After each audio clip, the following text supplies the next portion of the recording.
कंजूस सास। सुरेखा अपने पति देव, बेटे अर्जुन और बहू गीता के साथ अपने एक छोटे से घर में रहा करती थी। सुरेखा बहुत ही कंजूस किस्म की औरत थी। ऐसे ही एक दिन सुरेखा हाथों में सब्जी का थैला लेकर मार्केट जाने लगती है। तभी उसका पति देव सुरेखा से कहता है, अरे भाग्यवान, बाजार जा रही हो तो कुछ पतंगे ले आना, कल मकर संक्रांति है ना। तभी वहाँ सुरेखा की बहू गीता भी आ जाती है और वो अपनी सास से कहती है, और माँ जी साथ में दही, चूड़ा, गजक, रबड़ी, मूंगफली ये सब भी ले आना। पता नहीं कैसा पति, बहू और बेटा मिला है, हर समय पैसे को उड़ाने की सोचते रहते हैं। ये नहीं कि कुछ पैसे बचा लो और इन फिजूल के खर्चों को कम करो। अरे बहू, इन सब चीज की क्या जरूरत है, घर में बनाए तो है तिल के लड्डू, उन्हीं से काम चल जाएगा। ये बोलकर सुरेखा मार्केट जाती है और मार्केट से आते हुए देव और अपने बेटे के लिए कुछ पतंगे खरीद लेती है। घर आने के बाद कितने पैसे खर्च हुए सुरेखा उन सभी का हिसाब करने लगती है। तभी अर्जुन वहां आता है। माँ, पापा ने आपको पतंग लाने को कहा था ना, उनमें से कुछ पतंग देना तो। मैं पापा के साथ ऊपर पतंग उड़ाने जा रहा हूँ। अरे पर बेटा, वो पतंग तो तेरे पापा ने मकर संक्रांति के लिए मंगवाई थी, इसलिए कल ही उड़ाना, आज रहने दे। माँ, आपकी ये कंजूसी करने की आदत कभी नहीं जाएगी। आप मुझे पतंग दो, कल के हम कल देख लेंगे। मार्केट में पतंग खत्म नहीं हुआ है, अगर कम पड़ेंगे तो हम और ले आएंगे। अर्जुन के बोलने पर ना चाहते हुए भी सुरेखा को पतंग देना पड़ता है और अर्जुन कुछ पतंग लेकर छत पर उड़ाने के लिए चला जाता है। थोड़ी देर बाद उनके दरवाजे पर उनकी पड़ोसन सुमित्रा आती है और सुमित्रा गीता के हाथ में कुछ तिल के लड्डू देती है। जिसके बाद गीता भी किचन में से कुछ तिल के लड्डू एक टिफिन में पैक करके सुमित्रा को देने के लिए जाने लगती है। तभी सुरेखा रसोई में आ जाती है और गीता के हाथों से टिफिन लेकर बोलती है, अरे बहू, ये क्या कर रही है? टिफिन भर के लड्डू देना जरूरी है क्या? अब सुरेखा टिफिन के सारे लड्डू निकालकर उसमें बस एक लड्डू रखकर टिफिन गीता को वापस कर देती है। आप ठीक है, ले आप जाकर ये टिफिन सुमित्रा को दे दे। पर माँ जी, उन्होंने हमें इतने सारे लड्डू दिए और हम उन्हें ये एक लड्डू देंगे, अच्छा थोड़ी ना लगेगा। अरे तो क्या हो गया, उनके घर में भी तो लड्डू बने हुए हैं ना। और अगर इसी तरह टिफिन भर भर के तू पड़ोसियों को लड्डू बांटने लगेगी तो सारे लड्डू खत्म हो जाएंगे। फिर तेरे ससुर और तेरा पति दोनों कहेंगे, लड्डू तो तुमने दिया ही नहीं, अब हम अपने स्टाफ को क्या दें? इसलिए इतना ही काफी है, जा आप दे दे। एक काम कीजिए माँ जी, ये लड्डू आप खुद ही सुमित्रा आंटी को दे दीजिए, मैं नहीं जाने वाली।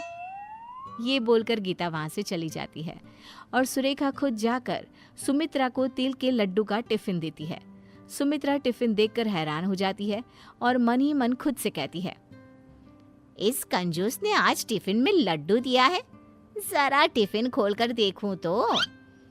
जैसे ही सुमित्रा टिफिन खोलकर देखती है, उसमें एक लड्डू देखकर सुरेखा से कहती है, अरे बहन, इतने सारे लड्डू देने की क्या जरूरत थी। अब एक काम करो, ये लड्डू भी तुम ही रख लो, ठीक है? मैं चलती हूँ, हैप्पी मकर संक्रांति। सुमित्रा सुरेखा के हाथों में लड्डू का टिफिन देकर वहां से चली जाती है। जिसके बाद सुरेखा अपने कमरे में जाकर पतंगों को गिनने लगती है। तभी देव वहां आ जाता है। सुरेखा, जल्दी से कुछ पतंग दो ना, मेरी सारी पतंग कट गई है। क्या सारी पतंग कट गई? अरे तुम दोनों बाप बेटे पागल हो गए हो क्या? मकर संक्रांति कल है, पतंग कल उड़ानी है, आज नहीं। पर तुम दोनों ने तो आज ही सारे पतंग उड़ा उड़ा कर खत्म कर दिए, अब नहीं है पतंग, जाओ। अरे भाग्यवान, तुम्हारी कंजूसी करने की आदत कब जाएगी? पतंग है तो पतंग लेकर ही आए हैं उड़ाने के लिए। हाँ तो पर कल उड़ाना ना पतंग। अब अर्जुन को भी नीचे बुला लो, खाना खाने का समय हो गया है वैसे भी। जिसके बाद सुरेखा के कहने पर देव अर्जुन के साथ नीचे आता है और सब खाना खाने बैठते हैं। खाना खाने के बाद गीता सबके लिए तिल के लड्डू लेकर आती है और सबको 2-2 तिल के लड्डू दे देती है। ये देखकर सुरेखा अपनी बहू से कहती है, अरे ये सारे लड्डू आज ही खत्म कर देगी क्या? पहले तो सुमित्रा के लिए इतने सारे लड्डू पैक कर दिए और अब सबको घर में बांट रही है। अरे मकर संक्रांति कल है, कल कुछ नहीं करेगी क्या? माँ जी, अभी बहुत सारे लड्डू बचे हुए हैं, अगर उनमें से कुछ खा भी लिए तो क्या फर्क पड़ेगा? अगर लड्डू कम पड़ गए तो तेरे ससुर जी और अर्जुन के ऑफिस में कहाँ से लड्डू जाएंगे? सोचा भी है तूने? अरे जानती है ना इन दोनों बाप बेटे को, मकर संक्रांति खत्म होते ही ऑफिस में सबको लड्डू बांटने का शौक है। माँ जी, हद होती है कंजूसी की भी। ये बोलकर गीता वहां से अपने रूम में चली जाती है। सुरेखा भी मुंह बनाकर अपने कमरे में चली जाती है। अगले दिन मकर संक्रांति का दिन होता है। सब लोग जल्दी से नहा धोकर तैयार हो जाते हैं और मकर संक्रांति मनाने लगते हैं।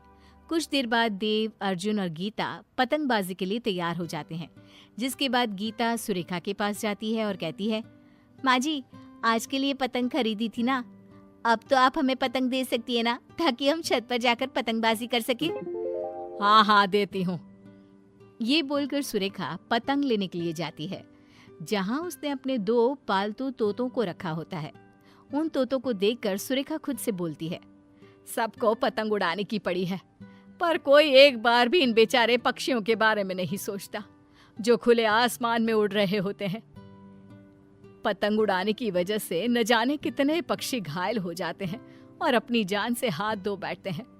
पतंग उड़ाने के लिए सब पूरी तरह से तैयार हो जाते हैं और अपनी सेफ्टी भी कर लेते हैं ताकि उन्हें चोट ना लगे, पर पक्षियों के बारे में कोई नहीं सोचता। ये बोलकर सुरेखा सारे पतंग लाकर गीता को दे देती है। तभी वहां देव और अर्जुन आते हैं और कहते हैं, क्या कर रही हो गीता? हम कब से तुम्हारा छत पर इंतजार कर रहे हैं और तुम हो जो पतंग लेकर नीचे खड़ी हो। अच्छे से तैयारी कर लेना। हाँ हाँ भाग्यवान, पूरी तरह से तैयारी कर ली है, कुछ नहीं होगा हमें अब। चलो अब। मैं आप सबकी नहीं, उन मासूम पक्षियों की बात कर रही हूँ जो बोल भी नहीं सकते। न जाने आज कितने मासूम पक्षी इन पतंग के मंझों से घायल हो जाएंगे। आप लोगों का क्या है, आप तो मजे कर लेंगे, पूरे दिन पतंग उड़ा लेंगे, पर जान से हाथ कौन गवाएगा? ये पक्षी, आप लोगों को एंजॉय करना है, पतंग उड़ाना है, जाओ जाओ भाई आप। सुरेखा की बातें सुनकर तीनों हैरानी से एक दूसरे को देखने लगते हैं और फिर पतंग नीचे रख देते हैं। गीता अपनी सास से कहती है, माँ जी, आपने सही कहा, हमारी वजह से आज के दिन पता नहीं कितने निर्जीव पक्षी घायल हो जाते हैं, वो अपनी जान से हाथ गंवा बैठते हैं। आपने आज मेरी आंखें खोल दी। मैं आज ये पतंग नहीं उड़ाऊंगी, बाकियों को उड़ाना है तो उड़ा सकते हैं। सुरेखा, तुम भले ही कंजूस हो, पर आज तुमने हम सबको एक बहुत अच्छी सीख दी है, इसलिए आज से हम लोग भी पतंग नहीं उड़ाएंगे और ऐसे ही मकर संक्रांति मनाएंगे। सही कहा पापा, हम हमेशा अपना मजा पहले सोचते हैं, लेकिन कभी उस मजे में किस तरह इन बेजुबानों को नुकसान पहुंचा रहे हैं वो नहीं सोचते। पर आज के बाद ऐसा नहीं होगा। जिसके बाद गीता, देव और अर्जुन पतंग नहीं उड़ाते और उसकी जगह परिवार के साथ समय बिताना, छत पर बैठकर दूसरे लोगों को देखना और पड़ोसियों के साथ गप्पे लगाना, गेम्स खेलना और इस तरह दिन का मजा लेना जारी रखते हैं।